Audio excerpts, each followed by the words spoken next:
¿Qué tal? ¿Cómo les va? Qué gusto darles la bienvenida en este programa informativo de TV UNAM, La UNAM Responde. Y antes de comenzar, quiero agradecer a mi compañera Viridiana Mondragón y a todo el equipo de La UNAM Responde y de TV UNAM por el apoyo de los días previos. Y estamos listos para comenzar con temas muy variados. Comenzaremos platicando de un tema que ha generado diferentes dudas entre la población y tiene que ver con el registro de nuestros números o de nuestras líneas telefónicas celulares. Además, les platicaremos sobre una conferencia que se lleva a cabo en el Museo Universitario Arte Contemporáneo. Patada Puma nos habla sobre maternidad y también gastronomía es el tema que nos presenta esta semana UNAM Global TV. Quédense con nosotros, comenzamos.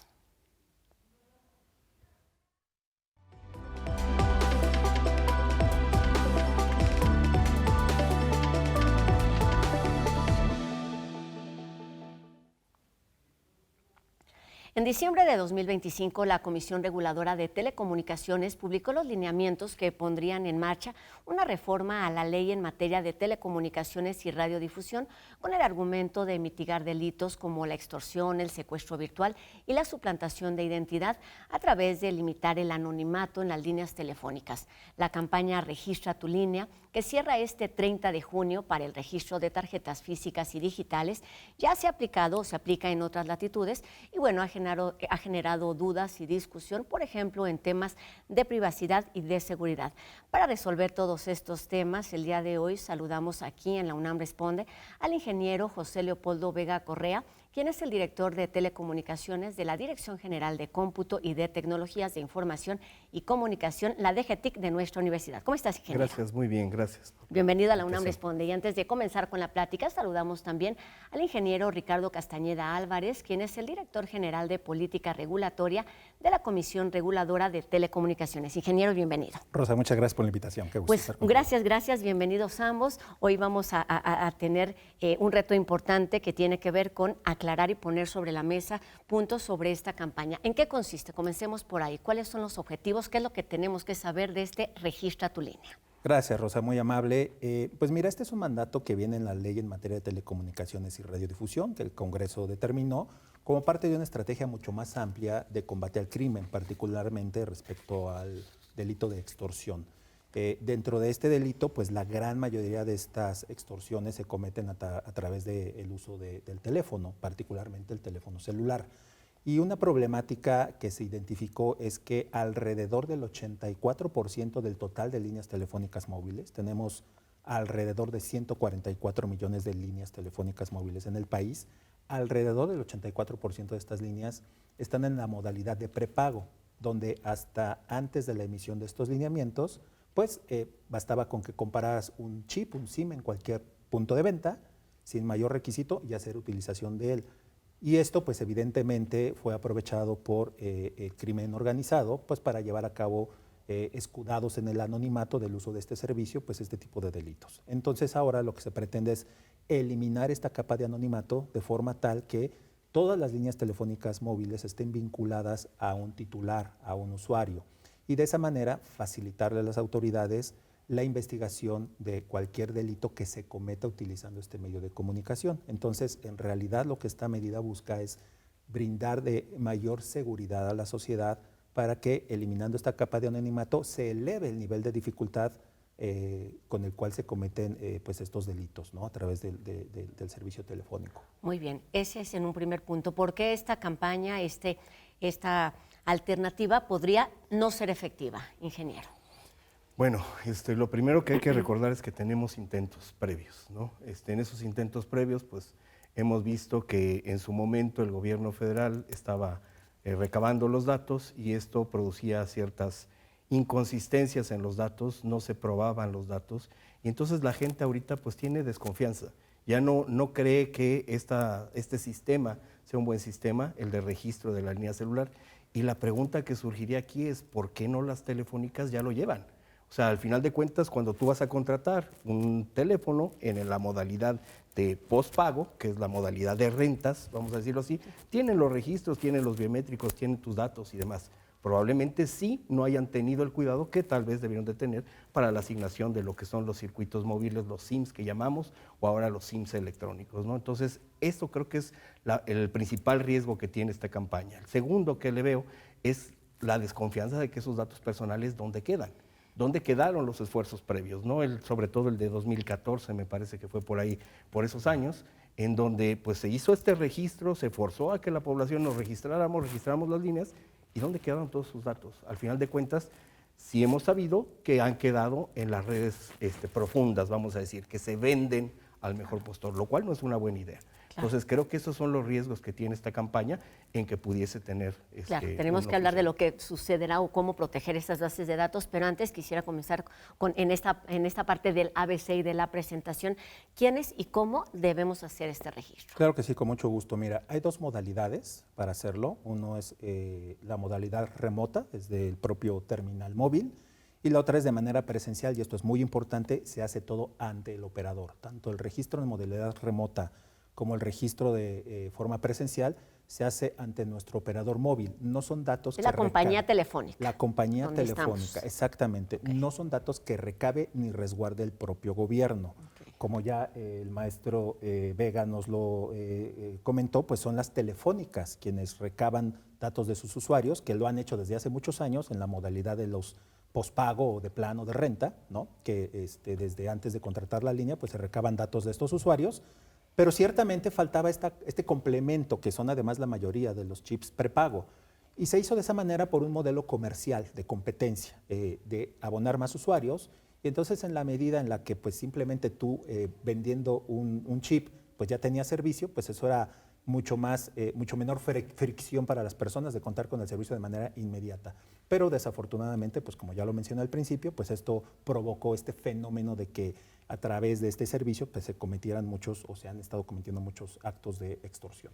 Entonces ahora lo que se está pretendiendo hacer es que simplemente el operador, esto que ya venía haciendo con los planes de renta o de pospago, pues ahora se amplía a toda la base de sus propios suscriptores. Entonces son datos que resguarda el operador móvil, la compañía telefónica, no los resguarda el gobierno. Y algo muy importante recordar es que los operadores, como cualquier otra empresa privada que tenga datos de sus clientes, como los bancos, por ejemplo, pues están sujetos a observar lo establecido en la Ley Federal de Protección de Datos Personales en posesión de particulares, donde está perfectamente bien regulado qué hacer, qué no hacer con los datos, qué tratamiento darles, cómo cuidarlo. Ciertamente, pues no hay ningún sistema es 100% seguro, siempre va a haber riesgos, por supuesto, pero también están, digamos, como las buenas prácticas, ¿no? Que necesariamente las empresas tienen que llevar a cabo para resguardar sus propios sistemas, sus propias bases de datos y que pues la probabilidad de que haya algún tema de vulneración pues sea la menor posible, ¿no? Riesgo siempre va a haber, por supuesto. Creo que un tema importante es justamente la falta de información. Me parece importante que nos ayuden a entender y aclarar quiénes son esos actores involucrados que no solamente están participando, sino que deben tener una responsabilidad con respecto a quienes están llevando a cabo esta campaña y quienes participan. Diríamos, están hablando ya de las operadoras, que son las campañas telefónicas, por supuesto, los usuarios. ¿Quiénes y cómo debemos actuar ante una campaña como esta? Bueno, en este caso la obligación las tienen las compañías telefónicas de hacer el registro de sus usuarios. Cuando hablamos de las compañías telefónicas probablemente pensamos en las grandes, pero no olvidemos que tenemos un chorro de operadores virtuales, ¿no? Entonces también ahí tenemos riesgo en los datos y tenemos riesgos de que esas bases de datos no se encuentren tan bien protegidas como en los más grandes. Entonces son cosas que hay que atender. Por otro lado, tenemos la experiencia internacional. Sí, es cierto, en los propios lineamientos se dice la experiencia de varios países, sobre todo a nivel latinoamericano. Hay más de 160 países, entiendo, que tienen registros como este. Sin embargo, nuestros socios comerciales, Estados Unidos, Canadá, pues ellos no tienen un registro de esta manera. Gran Bretaña, después de los atentados que sufrieron, lo evaluaron y pensaron que no era una medida que pudiese contener esta parte de saber quién tiene la línea. Nueva Zelanda tampoco. Entonces habría que preguntarnos por qué ellos no lo tienen. Okay. En este sentido, ¿qué sería diferente? ¿Por qué esta, por lo menos tercer intento, al menos en los años recientes, podría ser eficaz en cuanto no solamente a esta recolección de datos, sino en cuanto a los resultados de disminuir delitos como los que ya mencionamos hace unos minutitos? Ingeniero. Claro que sí. Y qué bueno que lo preguntas, porque hubo dos esfuerzos previos por parte del gobierno, de administraciones anteriores, de llevar adelante este tipo de registros. Sin embargo, creo que la mayor y más importante diferencia es que en las versiones anteriores de este tipo de registros era algo que recababa el propio gobierno. El propio gobierno se encargaba de recabar los datos, resguardarlos y gestionarlos, administrarlos. Y ahora, pues, no es así. Son las compañías telefónicas quienes se encargan de hacer esto. Otra cuestión muy relevante es que también la cantidad de datos que se requerían en el pasado, en las versiones anteriores de estos registros, eran mucho mayores, incluso datos de carácter biométrico, ¿no? Ahora ya no es el caso. Lo único que resguardan las compañías telefónicas dentro de las bases de sus propias bases de datos, de sus propios suscriptores, es evidentemente el número telefónico, el nombre del titular y la clave CURP, los 18 dígitos que conforman la CURP. Eso es lo único que se resguarda en estas bases de datos de registro, que es la información mínima necesaria que está establecida en los lineamientos para vincular. Entonces creo que eso hace una diferencia enorme. No hay nada que pueda incidir, digamos, en una invasión a la privacidad, a con quién te comunicas, cómo te comunicas, en qué lugar te localizas. No tiene nada que ver este registro con eso. Que son algunos de los argumentos que han estado flotando principalmente en los medios de comunicación y bueno, entre la población en general. Pero un tema que por supuesto no podemos obviar es el de la seguridad de los usuarios. ¿Cuáles son o cuáles podrían ser, no sé si las garantías, los beneficios a los usuarios que decidan registrarse o ser parte, digamos, de esta campaña? Mira, yo creo que un registro es necesario. O sea, tal vez la parte de abatir la extorsión, el fraude, sea un buen deseo, pero probablemente no se va a conseguir con esto. Pero sí creo que es importante que tengamos un registro, que sepamos quién tiene las líneas telefónicas. Ahora, yo preguntaba previamente al programa esta parte de cuál es la prueba de vida o cómo se almacena esta prueba de vida, y yo creo que sería muy importante que Ricardo nos aclarara esta parte para saber cómo esos datos biométricos o esos datos con los que me va a identificar el sistema no van a estar comprometidos ni los va a almacenar la compañía. Claro. Celular no estarán en riesgo y que puedan ser robados, vendidos, stalkeados, como ha sucedido con algunas otras bases de datos. Pues ya que me pasó el balón, adelante. Mi querido ingeniero Vega, y gracias por plantear esta situación que creo que también es muy relevante, porque justamente puede haber cierta confusión respecto, bueno, pero a ver, cuando yo hago mi registro en modalidad remota, pues sí me piden una identificación, evidentemente, sí me piden una foto, ¿no?, de ver quién soy. Pero vale la pena aclarar que este solamente es un proceso transitorio respecto a la validación de la identidad de la persona que está vinculando la línea, porque es muy importante que no se dé un riesgo de suplantación de identidad, ¿no? Okay. Porque como se puede hacer de manera remota, pues es relativamente sencillo que cualquier persona quiera registrarse a nombre de otra persona, ¿no? Para evitar eso, lo que está planteado en los lineamientos es que las compañías telefónicas tienen que implementar sistemas robustos de validación de identidad, que consisten en dos pasos principales. Uno de ellos es la validación de la identificación oficial que se presenta para hacer la vinculación. Vamos a poner el ejemplo de la credencial de lector. La aplicación va a solicitar, a ver, muéstrame tu credencial de lector, ¿no?, por ambos lados. Y lo que hace la aplicación es que va y le pregunta al Instituto Nacional Electoral, dime, oye, ¿esta es una credencial válida y vigente y corresponde con los datos que están ahí asentados? Ok, sí, el INE dice, esa es una credencial válida y vigente. Paso número 2, ahora dime si quien está presentando esta credencial es la persona que físicamente está presente, ¿no? Entonces, un segundo paso es que la aplicación abre la cámara y pues uno se presenta frente a la cámara del teléfono y el algoritmo hace esta validación de la identidad de quien está, porque es una credencial con fotografía la que se requiere, y la aplicación, a través de estos algoritmos que hoy día ya son bastante robustos, bastante avanzados, lo que hace es validar que la persona que está presentando la identificación es quien dice ser. Una vez que este proceso se valida, que el algoritmo dice es 98, 99% coincidente la información que está en la identificación con la persona que le está presentando, detecta tus microexpresiones, tus microrasgos, tus movimientos, para también asegurarse de que no se trata pues de una fotografía, de un video que presentas ante la cámara. Son algoritmos que también tienen esa clase de seguridad. Pues lo único que te dice el algoritmo es, ok, esta persona es quien dice ser. Y esta información que se capturó de forma transitoria para validar la identidad es descartada, no se almacena. No se almacena por parte de los operadores, porque además sería muy costoso para ellos pues guardar cualquier cantidad de millones de imágenes. Almacenar estas bases de datos, en pocas palabras. Lo que se almacenan son campos de texto. esta persona se validó en tal fecha, a tal hora, presentó un INE y su cable CURP es esta. Pero no se resguardan, es más, los lineamientos son explícitos en mandatar que no se debe resguardar ningún dato biométrico, ni copia de documento, ni fotografía de los usuarios. Entonces, esto se hace simplemente para validar la identidad, que es también muy importante, pues que quien se vincule pues sea quien dice ser y que no de pronto ande nuestro nombre o nuestra CURP, pues sabrá Dios dónde, ¿no? Sino que efectivamente sea la identificación y la persona quien presenta esto. Mencionaste la importancia de tener un registro de estos números celulares. Mira, hay algo también que se está haciendo y me parece que está haciendo bien, el haber publicado este tipo de medidas a través de la ley en materia de telecomunicaciones y radiodifusión, nueva ley que tenemos. Entonces creo que esa parte es muy buena porque ahí se menciona esta parte, ¿no? Esta parte de registro no se menciona como registro tal vez, pero se menciona que deben de tener las compañías telefónicas la identificación de un usuario tras una línea. ¿Qué cosas vamos a tener de problemáticas? Pues evidentemente la cantidad de teléfonos, que ahorita nos comentaba aquí el ingeniero, que son 140 millones, en otros lados, en otros medios que he leído dicen que son 160, pues esto obviamente se va a reducir. Vamos a tener una relación más real entre usuarios y líneas telefónicas. Ahora, ¿por qué digo que esto no necesariamente va a abatir el crimen? Porque al final de cuentas, pues existen muchos otros mecanismos, incluso el robo de las líneas, el robo de los aparatos telefónicos que sucede a cada rato en ciudades como esta, la Ciudad de México.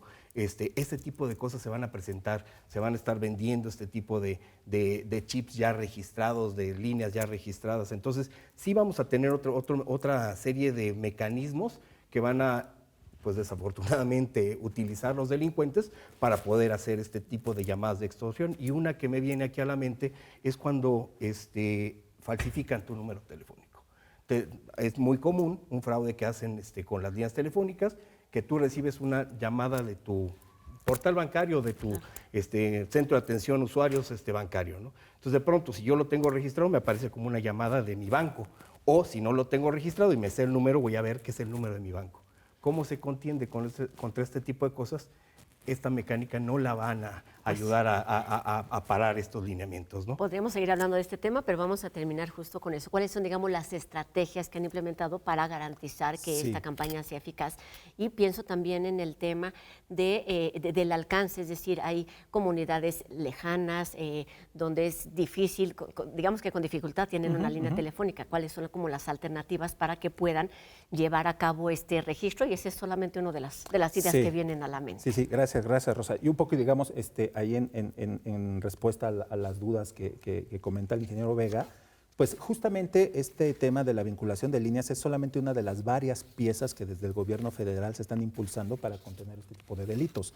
Evidentemente, esta medida por sí misma no resuelve una problemática que es muy compleja, muy amplia, pero sí, evidentemente es claro que esta capa de anonimato pues no ayuda, ¿no?, a que pues las cosas mejoren. Entonces, lo que estamos haciendo es elevar el nivel de dificultad para que se cometan delitos a través del uso de estos servicios, a través de esta medida.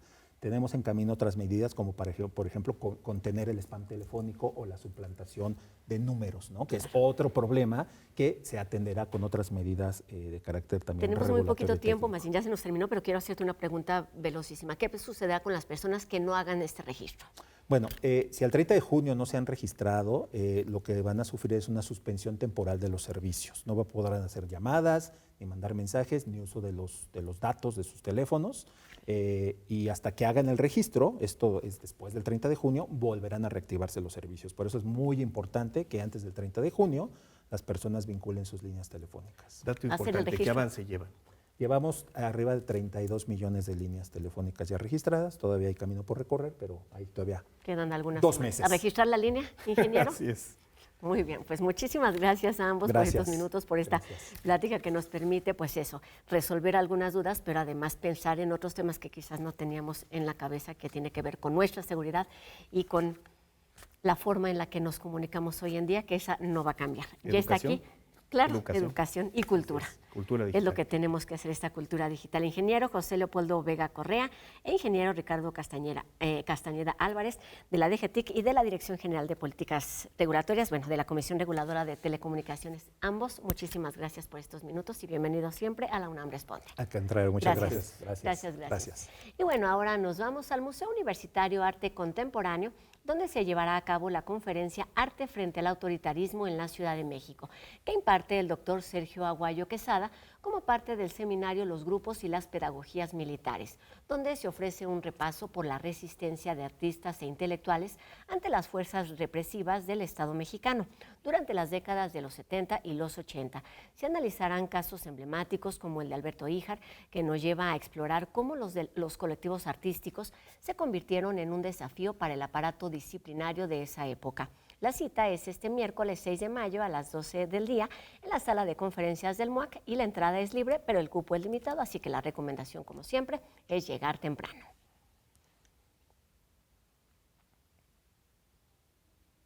Maternidad, derechos y reconocimiento en el ámbito deportivo, particularmente en el fútbol, es el tema que nos comparte esta tarde Patada Puma.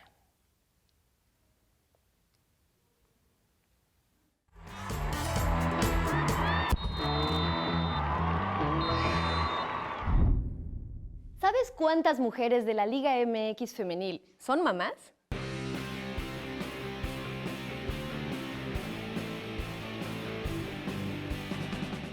Hasta hace poco, la maternidad y el fútbol no parecían compatibles. Para muchos futbolistas, convertirse en mamás podía significar el fin de su carrera profesional. Y no tiene por qué ser así. Después de muchos años, en el 2021, la FIFA llevó a cabo disposiciones que obligan a los equipos afiliados a respetar los derechos de las mujeres frente a la maternidad. De la mano de FIFPro, una organización mundial que representa a futbolistas profesionales y sus derechos laborales, la FIFA estableció reglas para proteger los derechos de las mujeres que son madres. Estas normativas plantean lo siguiente. Derecho a la licencia maternal de un mínimo de 14 semanas con paga al menos de 2/3 del salario. Derecho de la futbolista a decidir si sigue jugando o no una vez que conoce que está embarazada, siempre y cuando la salud del bebé o de ella no estén en riesgo. Derecho a realizar un trabajo alternativo durante el embarazo. Derecho al pago del salario completo durante el embarazo y hasta el comienzo de la licencia maternal. Derecho de la futbolista a permanecer registrada. Si la jugadora acordaba ser desregistrada, el club podía volver a registrarla fuera del periodo de transferencias. Especial protección al despido por o relacionado con el embarazo. Presunción en contra del club por despido a una jugadora embarazada. Indemnización especial en caso de despido injustificado durante el embarazo o licencia maternal. Derecho a dar, de amamantar o extraer leche en el lugar de trabajo en instalaciones adecuadas conforme al derecho nacional. A pesar de que estas normas fueron muy innovadoras para el momento, su puesta en práctica resultó complicada y no todos los clubes las llevaron a cabo, pero en el año de 2022 hubo un caso histórico que ayudó a dimensionar las cosas.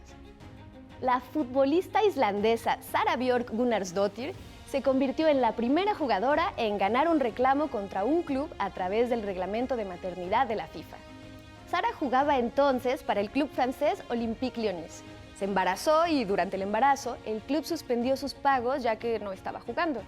Ella, representada por la asociación FIFPro, metió una queja y el fallo fue históricamente positivo para ella, obligando al club a darle el pago íntegro durante su embarazo hasta la baja por maternidad.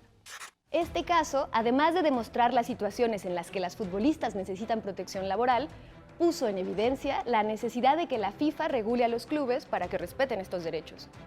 En el 2024, la FIFA incorporó nuevas protecciones a la maternidad en el Estatuto de Transferencia de Jugadoras. Estas mejoras incluían dos aspectos novedosos. La primera, la incorporación de licencias por adopción, lo que considera a parejas homoparentales y da protección también a madres no gestantes. Y la segunda, incluir a la entrenadora en estos modelos de protección. En México, la Liga MX femenil tiene por lo menos 14 mujeres que, además de ser futbolistas, son mamás. No parece un número muy grande, sin embargo es bastante significativo cuando pensamos en sus implicaciones. Ese número nos recuerda que es posible que toda niña pueda soñar con ser futbolista profesional y ni ser mujer, ni ser madre es un impedimento para lograrlo.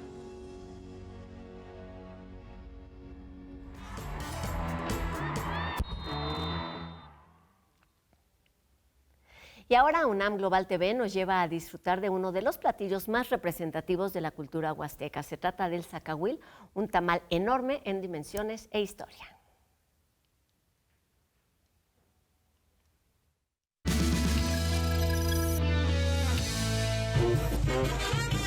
Como tradición de carnaval, un tamal de casi 1,5 metros de largo se pasea en cortejo fúnebre. Es un zacahuil, un manjar de la comida huasteca. El zacahuil la preparamos con una salsa roja, lleva lo que es el guajillo, el ancho, tomate y los condimentos, y lo que es la masa martajada, y le ponemos lo que es la carne de cerdo o pollo. Se dice que este gigantesco tamal tiene 2 orígenes y ambos hunden sus raíces en la historia y el mito. Los Tenec dicen que Moctezuma mandó conquistar la Huasteca. Y uno de sus representantes violentó a muchas mujeres. En represalia, lo cocinaron. Lo que hacen es hacer una gran cubierta de masa, lo cubren con salsa, envuelven con las hojas de papatla, lo entierran nuevamente también en un hoyo en la tierra, le prenden fuego y sale un gran tamal. Los nahuas tienen otra versión. Cuando los dioses intentaron crear a la humanidad a partir del barro, papel, madera, camote y maíz. La madera se quemaba, el papel también se destruía, el material idóneo fue la masa. Entonces, cuando se crea el hombre que resiste, los hombres agradecidos buscan cómo ofrendar a los dioses. Entonces, hacen una gran cubierta de masa y le ponen un guajolote. También se ha usado para acompañar bodas o en rituales para recuperar la salud. El zacahuil en la Huasteca tiene un sentido comunitario, tiene un sentido simbólico, de ritualidad y sobre todo identitario. Es muy importante rescatar el zacahuil porque es un tamal ancestral que nos identifica a los huastecos.